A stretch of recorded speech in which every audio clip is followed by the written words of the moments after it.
വെറും 30 തിയേറ്ററുകളിൽ മാത്രമുണ്ടായിരുന്ന മാർക്കോ 330 സ്ക്രീനിലേക്ക് മാറി എന്നുള്ളതാണ് നോർത്ത് ഇന്ത്യയിൽ. എടുത്തു സൂചിപ്പിക്കണം, ഒന്നുകൂടി ആവർത്തിക്കുന്നു, നോർത്ത് ഇന്ത്യയിൽ.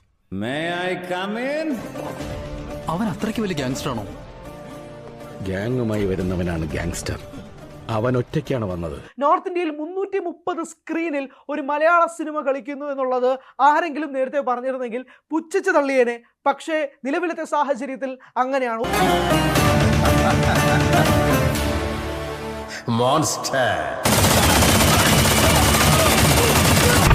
ഞാൻ വന്നപ്പോ മുതലില്ല ചെന്നായകൾ എന്നെ കൂട്ടം കൂടി അടിക്കാൻ നോക്കാം. അതിനർത്ഥം നിങ്ങളുടെ ഹീറോ തോറ്റെന്നാണോ? തോറ്റുപോയി.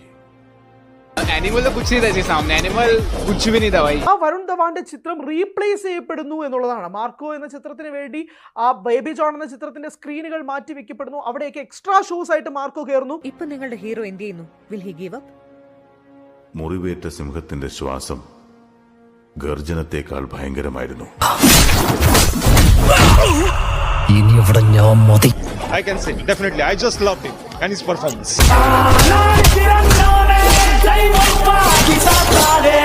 അവരുടെ വഴക്ക് മാറിയില്ലെങ്കിൽ ഇടക്കിടക്ക് തല്ലുകൊള്ളുന്ന നമ്മളായിരിക്കും. ഹിന്ദിയിൽ മാർക്കോയ്ക്ക് വേണ്ടി അവിടെ ഇറങ്ങി കളിക്കാൻ ഒറ്റ മനുഷ്യനില്ലായിരുന്നു. പക്ഷെ ഇവിടെ ഉണ്ണി മുകുന്ദൻ എന്ന താരം ഒരു റൈസിംഗ് സ്റ്റാർ ആയിട്ട് മാറുന്ന ഒരു സാഹചര്യത്തിൽ നിലനിൽക്കും. ഇത് അയാളുടെ കാലമല്ലേ?